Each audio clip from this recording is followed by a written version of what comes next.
আজকে আমরা শিখব অ্যানালজি। অ্যানালজি কি অ্যানালজি? সেটা হলো নম্বর অ্যানালজি শিখব। এখানে কি কি নম্বর রয়েছে সবাই দেখি একবার। এখানে 2 রয়েছে, এখানে 5 রয়েছে। কত রয়েছে? 2, 5। এবং এখানে কত রয়েছে? এখানে রয়েছে 49, অর্থাৎ 49, অর্থাৎ 2 আর 5। 2, 5কে আমরা যদি যোগ করি, অর্থাৎ 2 আর 5 যোগ করলে কত হয়? 2 যোগ 5 সমান কত? 7। এই 7-এর যদি আমরা বর্গ করি বা স্কোয়ার করি তাহলে কত হয় দেখি? তাহলে হবে 49।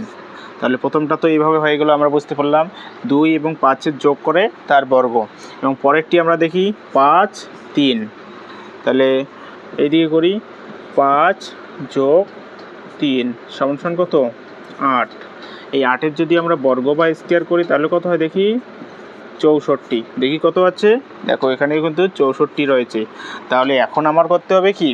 6 এবং 8-এর কী করতে হবে? যোগ করতে হবে। তাহলে করি 6 যোগ 8 সমান কত? 14। এই 14-এর যদি আমরা স্কোয়ার করি 196। তাহলে এখানকার আমাদের রাইট অ্যান্সার কত হচ্ছে? Option B, 196। কত? 196।